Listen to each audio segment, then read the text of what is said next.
A very good morning to all students. Today we will learn a new topic in grammar, that is homonyms. Now what is homonyms? Is a word which will sound the same, spell the same, but the meanings are totally different. Yes, it's like how, as you had something similar to your pun, which you're in the figures of speech, but I think you all have not learned pun. It's pun which you all will learn in the 8th standard. Yeah, so it is a word. If you see the meaning of the word, that same one word, it will sound the same word, spelling is exactly the same. There's no change in the spelling. Yes, but the meanings, that same word will have two different meanings. Clear? Like for example, if I'll just give you the example of rose. Rose is a flower. ROSE. Yes, rose is a flower, and it is also the past tense of rise, to rise up. Yes, so the sun rose late today. Okay, so over there you're talking of the action, rose, that is verb. And here when you're saying the rose is a beautiful flower, here the rose that you're talking of is a noun, because you're talking of a thing, a flower. So you see the same word, spelling the same, pronounced in the same way, but the meanings are different, and they also stand for different parts of speech. Yes, you have a noun, you have an adjective, you have an adverb, you have a verb. Basically, these are the four things that are changed.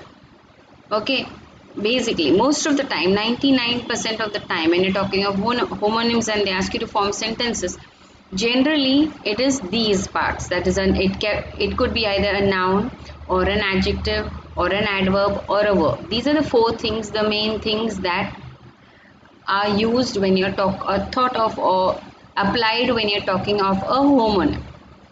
Okay, remember this, keep this in mind. Okay, now I'll just read this. A word which is used,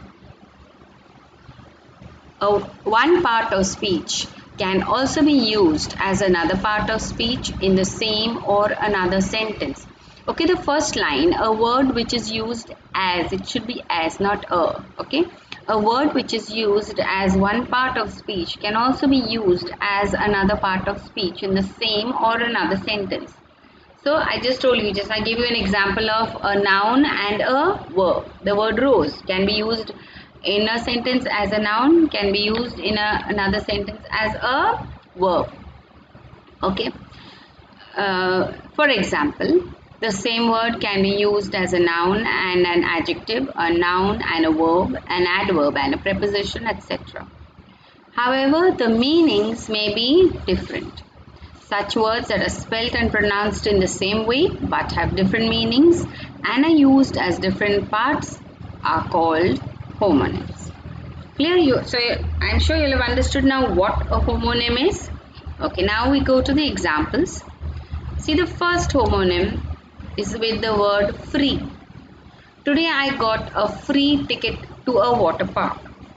And second one is Kumar tried to free the trapped bird. Now if you see the first one, the word free is describing the noun ticket. Yes? Yes? You can say the ticket was costly, you can say the ticket was free, the ticket cost 5 rupees. So you're describing the ticket. So it is an adjective. And in the second sentence, it is an action that he did. He freed the trapped bird, the dog. Yes? So here, first sentence, it is an adjective. Second, it is a verb.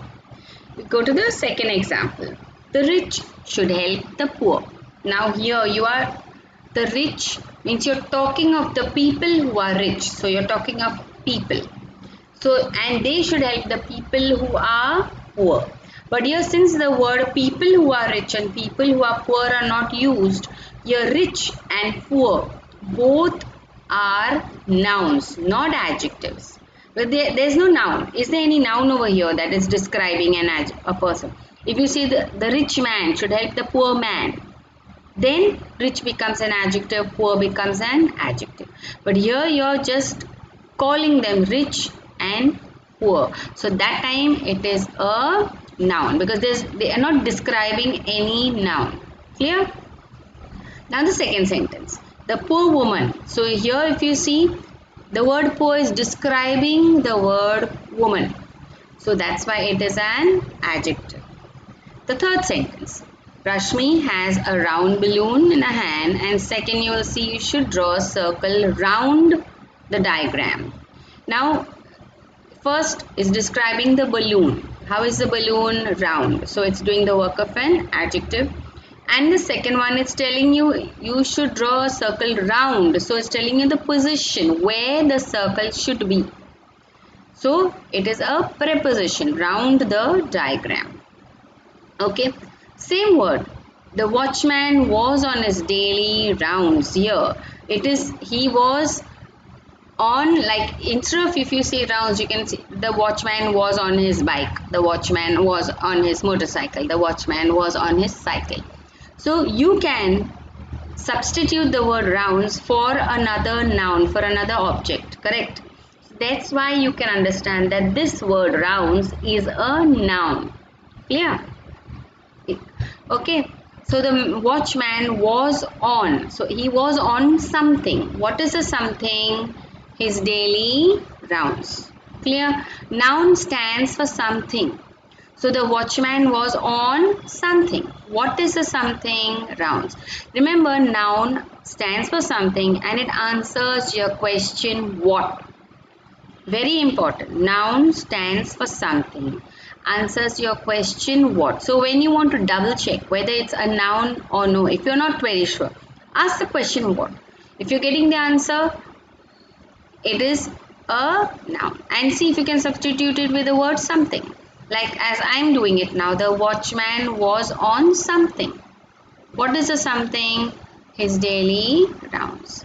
Or what was the watchman on?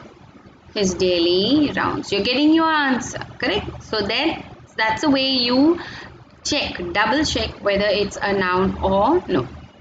Moving on to the next one. Let us move on. So here again it's telling you the action move. Yes, move. How are you going to move on, or where are you going to move on? Clear? It's telling you about, describing more about your action move. And the second one, the cat sat on the pillow. So here it's telling you of the where the cat sat. Yes, the connection between the noun and the noun cat and the noun pillow. Okay, where did the cat sit? On the pillow. Okay. Okay, next one. The bat is a nocturnal creature. You're talking of the bat that hangs on the bird, or the creature that hangs on the tree, the animal, right, which hangs upside down. It comes out only at night. That's why it's called nocturnal. Nocturnal means which comes out only at night. It'll be sleeping in the day. And here you're talking of it as a noun. The thing, the object, the animal, the bat. And the second, I will bat. So this is the action of batting, bowling, yes, catching, running. So I will bat after you. Okay, so here it's doing the action, so it is a verb. Now your homework, I'll just give you a small gist of it, how to do it. Okay, now when you say the word, first word, wish, it's not necessary you use it only as wish. You can use it as wished, you can use it as wishing.